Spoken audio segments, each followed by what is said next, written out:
What's going on, everybody? This is Frank, and today we are at Whitfield Cemetery in Dalton, Georgia. This is actually the Whitfield Memorial Gardens part of the cemetery. It is down there is the big mausoleums, and that's actually up behind the big mausoleums. You can go to it over in that direction, or you can come through the main gate at West Hill and come to it up this way as well. You can take the first road to the right after you come through the gate and go all the way down and take the last road to the right, and it comes around up here to this. And I am going to be doing some videos on my channel called Famous Friends, because I have a lot of famous friends, you know, famous folks to me, and that's what I want to call it, Famous Friends. And I am here to visit the graves of James S. Jones and his wife, Louise Jones. They owned a little country store in the Dawnville community called C&M Supermarket, and they owned it for about 50 years. This is going to be a two-part video. When we leave the cemetery here, we are actually going to go to the store, and I'm going to take a video of the store as well. I'm going to put it into one video. The store is still there. It's no longer opened. It was sold a couple of years ago, but it's still there. It's boarded up, but I'm still going to do a video on it. But I wanted to come here and visit their grave and tell you about James and Louise. James and Louise, like I said, ran the store for about 50 years. They also had a cattle farm. They raised limousine cattle. And James was also an engineer, just because he always wanted to drive a train, you know, not because he had to be an engineer or work for the railroad. He wanted to drive a train. And I remember him telling me the story that he worked there for 30 years and he retired with them, and he had went there when he heard they was hiring, and went in and told them he wanted to be an engineer, and they said, well, we don't need no engineers right now, but I think they were hiring brakemen, but he said, well, I don't want to do that. I've always wanted to be an engineer. And they told him, well, when we need someone, we will contact you. And he said, okay. And he left, went back to the store. And I think it was 2 or 3 weeks later, they called him, and somebody had retired. And they told him they had a position opened up if he wanted to come be an engineer. And he went, and he was an engineer for 30 years.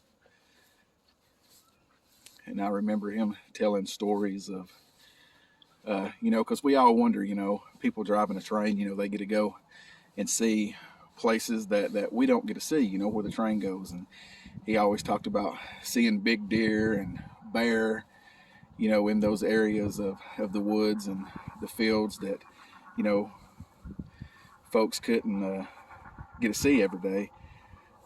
But he told us all kinds of stories about that. But they are buried right here.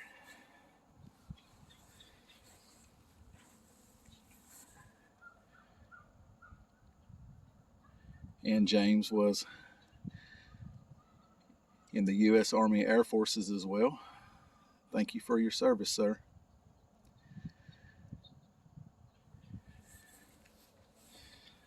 But I lived across the street from the store, from C&M Supermarket, from 8 years old till about 12. So I was at the store every day. I used to go to the store every morning before I went to school. I'd usually get there an hour before I had to go to school, and just sit out there and talk to James. Louise, she never came in till about 9 or 10 o'clock. But James, he always opened the store every morning about 5:30 for people going to work, so they could stop and get coffee or gas or anything else they needed. But I remember I used to go out there before I went to school when I was a kid, and I would just sit over there and talk to James and go around the store and get me something to eat and then every evening I would always go back to the store. But I got a lot of stories with James and Louise.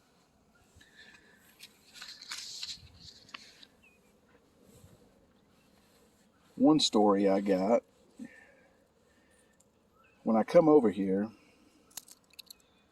I always leave a penny, and I'm going to tell you why.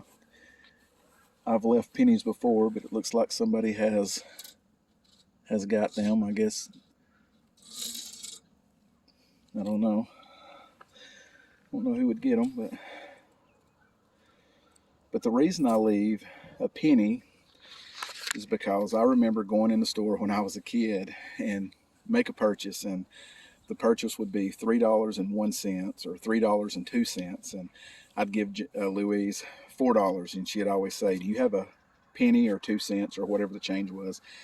And I'd say no, and she'd say, "Well, instead of me breaking this dollar, you can just pay me later." And what was funny, it being a penny or 2 cents, a lot of people would forget about it, but what was funny, Louise never forgot about it. So I'd go back in there the next day or 2-3 days later, or even a month, and buy something else and give her the money, and she'd look at me and she'd say, I'm taking out that penny or that 2 cents that you owed me from last time. And I'd say, okay. And we always laughed about it because she never forgot, and she always looked at me and said, "You thought I was going to forget? I was going to forget, didn't you?" I'd always say, "Nope."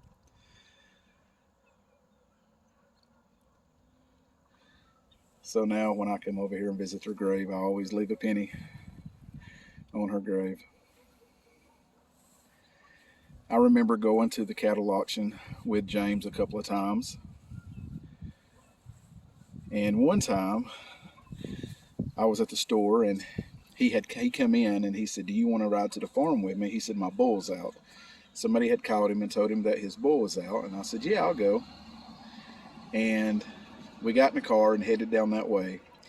And he told me, he said, "Well, they told me where my bull's at." He said, "It's on the back side of my farm." He said, "What we're going to do is we'll walk across and go through the back gate." And he said, "I'm going to show you what to do." And I said, okay. I was probably 10 years old, 10 or 11. When we got there, the guy that helped him on the farm had been fixing the fence where the bull got out, and he actually told James where the bull was. So we went back there. James opened the back gate, and he said, "I want you to stand right here at this gate." And I said, "Okie doke." So I was standing there, and James went down, found the bull, and he hollered and told me, he said, "Now when the bull comes in your direction," he said, "I want you to get in front of it and wave your arms." And he said, "It's going to turn and go right through the fence." Now me, I didn't grow up on a farm, and even though he told me this bull was going to turn, I didn't believe him. I was young, and I was like, "Nope, this bull is going to run slap through me." Well, when the bull was running towards me and got close to me, I just turned and went the other direction. But the bull did turn and go through the fence. But all the way back to the store, James laughed at me. He said, "You thought that bull was going to run through you?" And I said, "I sure did."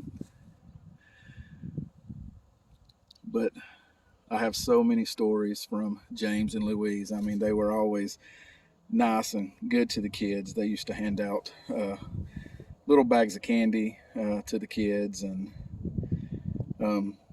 I just miss going to that store. It was one of those stores where they had credit. You could go in and buy something through the week and pay for it at the end of the week. They were real nice folks.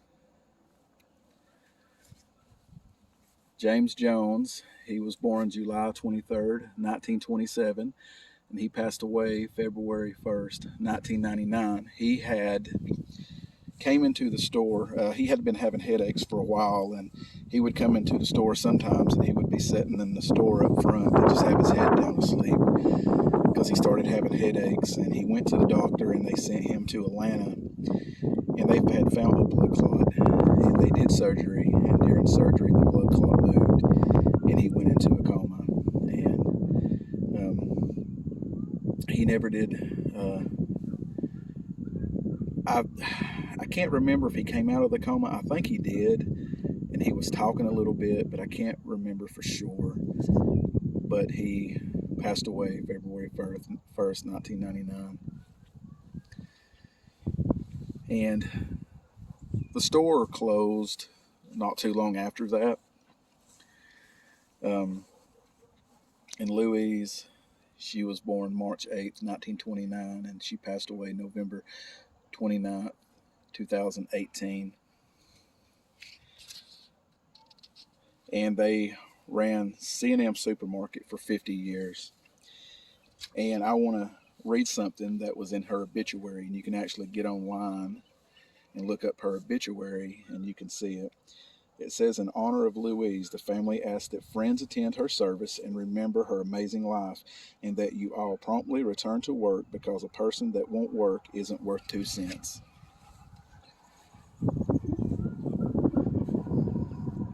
And James and Louise, they worked. James would open the store at 5:30 every morning, and Louise would come in at 9 and 10. James would always go in the back room. He had a room back there with a bed, and he would always take a nap. Had a kitchen back there where he would make him something to eat, and then at like 3 o'clock he'd leave and head to Rome, and he was an engineer, and he drove the train until about 11 or 12 at night, I believe it was, and he would come home and the next day start all over again. He'd have the store open at 5:30, and they kept the store open 7 days a week for folks to shop and buy what they needed. And they were 2 awesome folks. I miss them a lot. I looked up to both of them, and back then my nickname was Tudor. My nickname was Tudor from when I was born all the way up until I was about 13. And James and Louise, that's how they knew me, Tudor. I was Tudor to them. I was glad folks started calling me by my name when I was 13, but sometimes I guess I do, especially when I think about James and Louise. I do miss the name Tudor.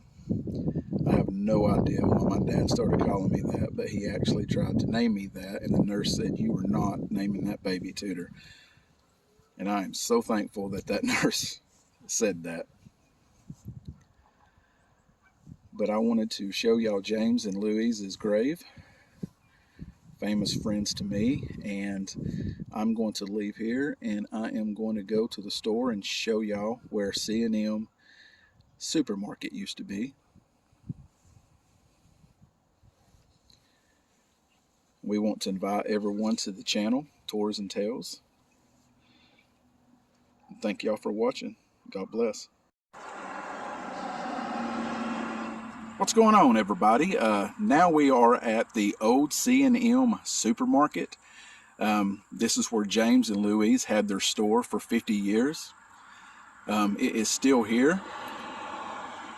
After Louise passed, they sold it. I'm not sure who owns it now or what they're going to do with the property. I was thinking the store wouldn't be here much longer. It's pretty well run down. But I wanted to come and show y'all.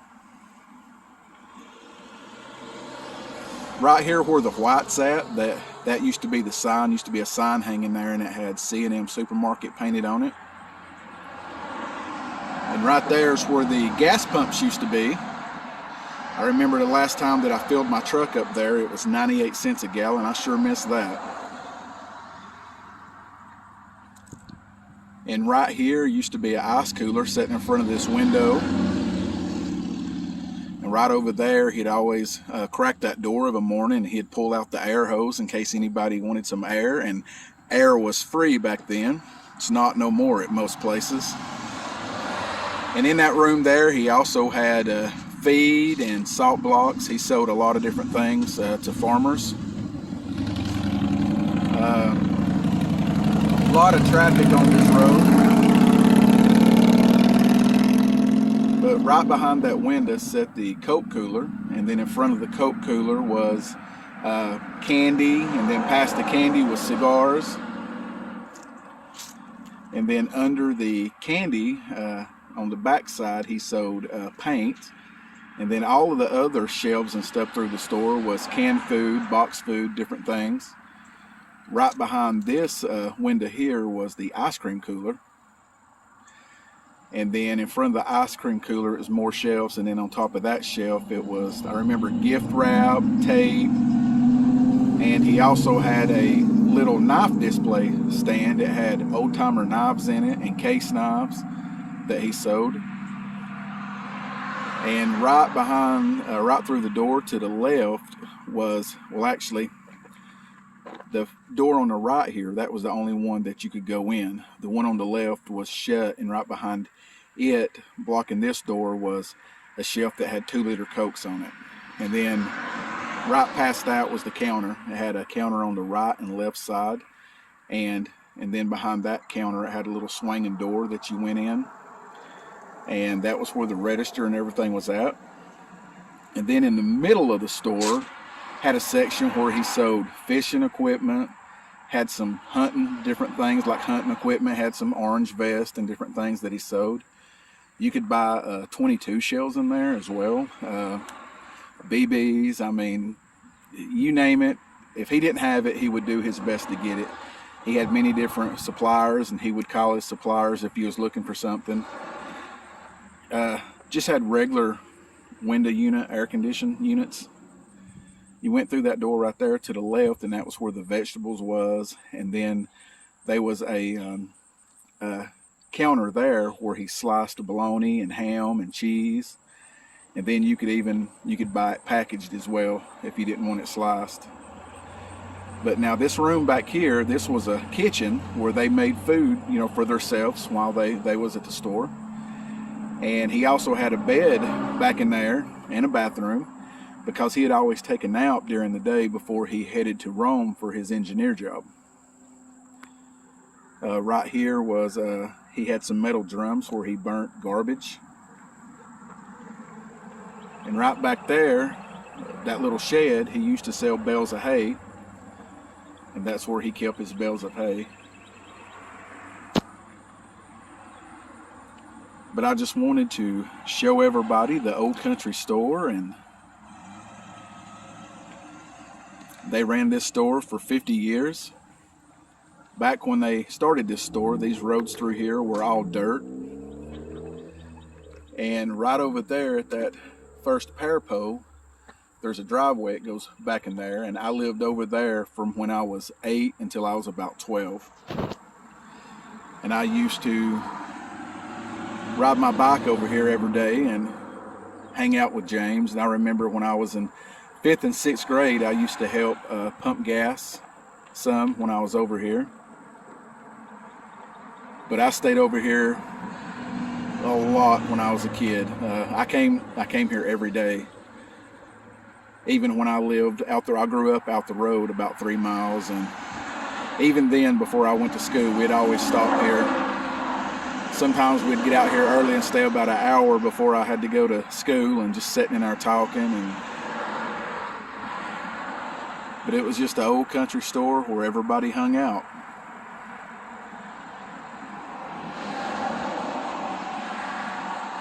And he had lines of credit for people. You could come in here and get stuff through the week and pay on Friday when you got paid. That's how a lot of the old country stores did back in the day.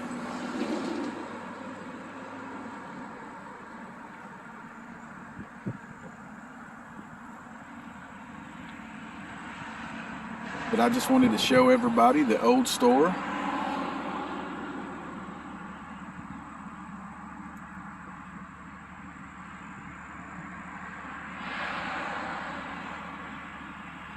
I sure missed a store in James and Louise.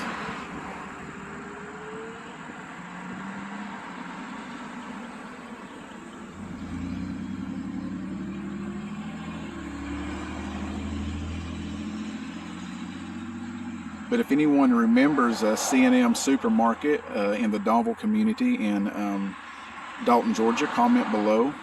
I know there was a lot of people around that remembered James and Louise and remembered this store. A lot of folks remember James from his cattle farm. He used to travel all over going to cattle auctions and different things.